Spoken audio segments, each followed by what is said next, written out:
25% private sector के अस्पताल सीधे ले पाए, ये व्यवस्था जारी रहेगी।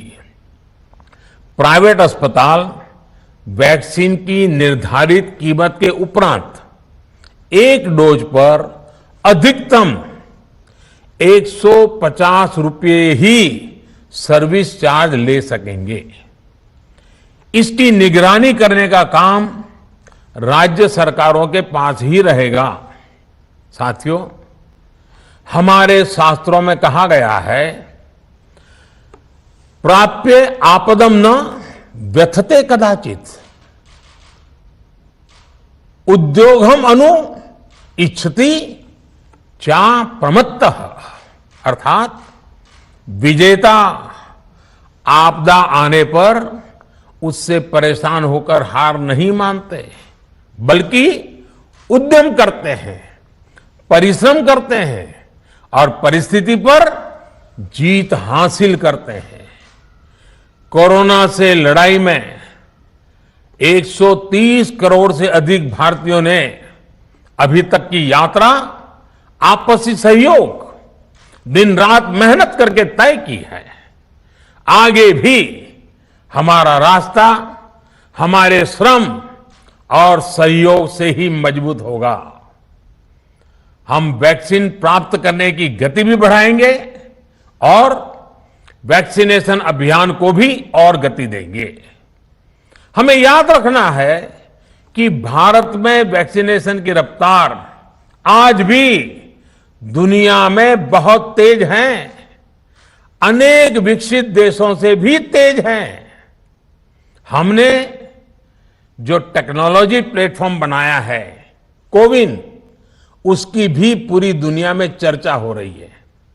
अनेक देशों ने भारत के इस प्लेटफॉर्म को इस्तेमाल करने में रुचि भी दिखाई है। हम सब देख रहे हैं कि वैक्सीन की एक एक डोज कितनी महत्वपूर्ण है। हर डोज से एक जिंदगी जुड़ी हुई है। केंद्र सरकार ने ये व्यवस्था भी बनाई है कि हर राज्य को कुछ सप्ताह पहले ही बता दिया जाएगा कि उसे कब कितनी डोज मिलने वाली है। मानवता के इस पवित्र कार्य में वाद विवाद और राजनीतिक छींटाकशी से ऐसी बातों को कोई भी अच्छा नहीं मानता है।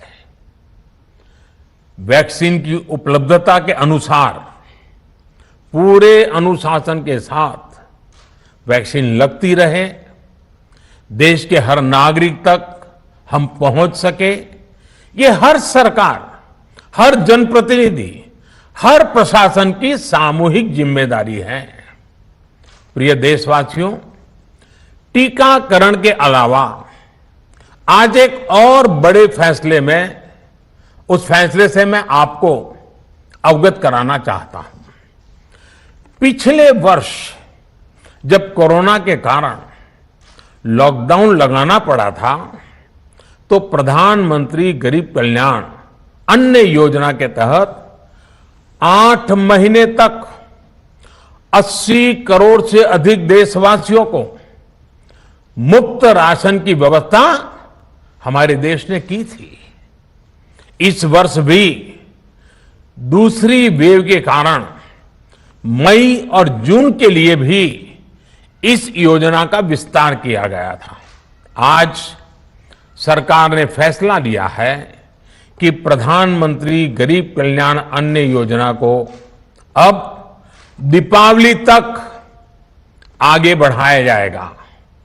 महामारी के इस समय में सरकार गरीब की हर जरूरत के साथ उसका साथी बनकर खड़ी है।